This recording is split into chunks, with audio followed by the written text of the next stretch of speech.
Happy New Year, everybody. Welcome back to my channel. Welcome back. I know everyone, well, most people are excited about starting a new year. We start the year with resolutions, with things that we want to achieve for the year. We are all hyped up and ready, To be honest with you, I'm always excited about starting new things for a new year and smashing my goals. But the problem is that most times, in between the year, we sort of slack back, and we are not as motivated as we were when we started. So I just want us to make sure that we get the most of 2025. So I want to share with you 3 things I am sort of trying to implement and going to start implementing in my life in 2025 to get the most of this year. Well, the first one, I have my points down, guys, so I did get it right. So I said to myself, I'm just going to start by reflecting on what went right in 2025, rather 2024 into 2025. So this phrase I learned today at work, it says what's strong versus what's wrong. So the whole concept is I focus on what are my strengths versus what are my weaknesses.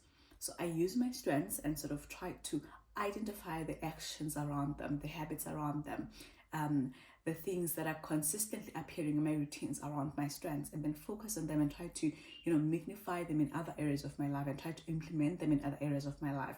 So it's something that I really think I want to focus on. Identify the actions, the habits, and also the strategies that lead to success, the things that you've done previously. I'll make an example of myself. I love planning. I cannot start a week without having a clear plan of what I have to do. Even if I don't have like something solid for some days, for example, during the week, but I will always have an idea of the main things I must accomplish in that particular week. So that's my strength.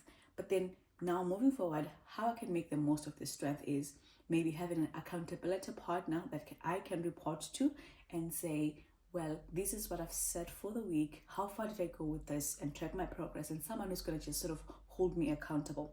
I've done that previously with a partner, but then you know what happens. But you know what? It's very important to have someone to hold you accountable. So for me, I think moving forward, I will implement this in my consistent planning for a week.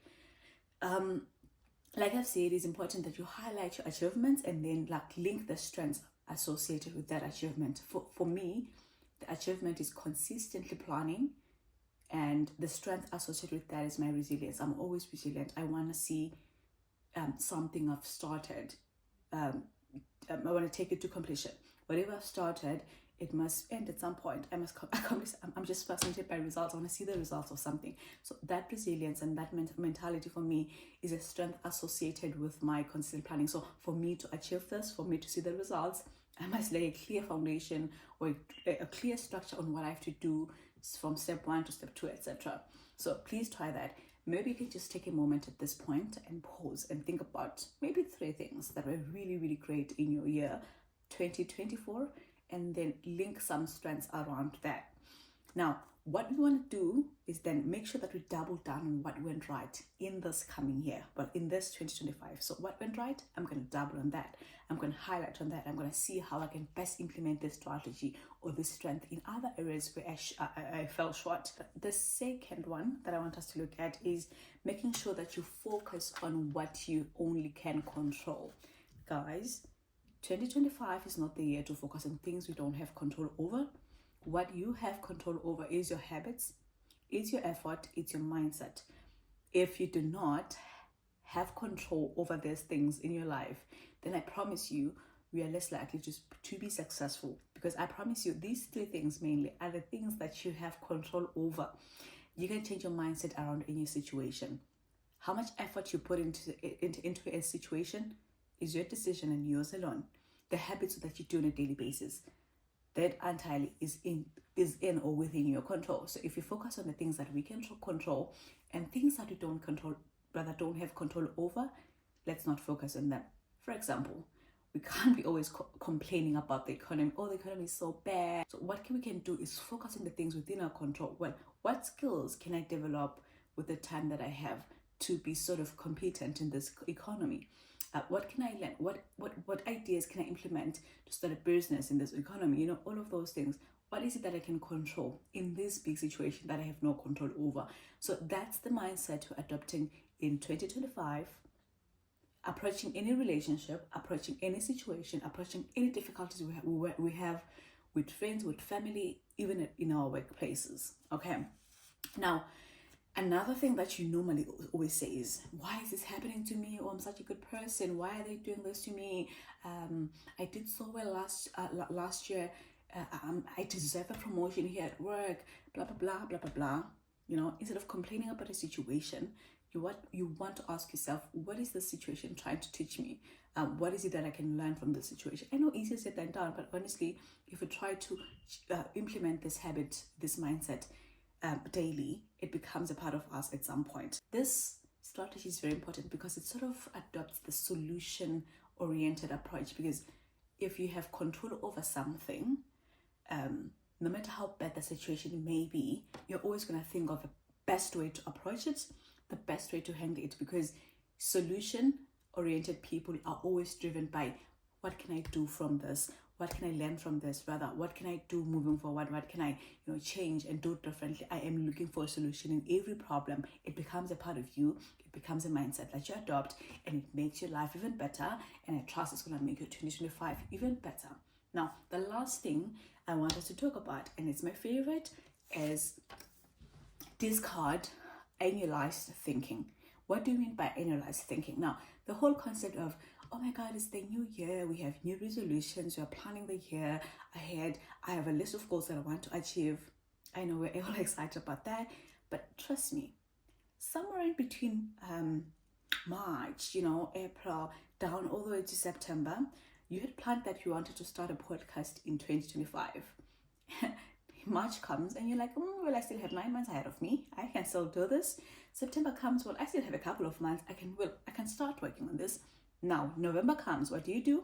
You work your ass off, excuse my French, because you have a deadline that you have to meet, the 31st of December. You had said to yourself, by this date, I should have accomplished this. So you're putting yourself under pressure to make sure that you try and tick all those boxes of those lists that you have in your resolutions.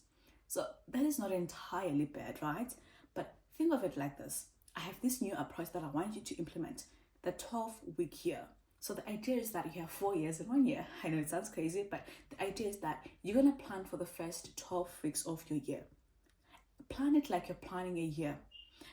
Why? Because a short time frame creates some sort of urgency. You don't have time to procrastinate because I only have 12 weeks to get this done, right? I don't have like the whole year. So you sit down and you plan for your 12 weeks. That is the first quarter of the year. At the end of that quarter, you do a review of the goals and then you do the step all over again. But now, even better, because now, learning from the first quarter what went right, what didn't go right, and you're going to try and improve in the next quarter of the year. So it's the 12-week year. There's a book, you have to Google this one. There's a book about this strategy.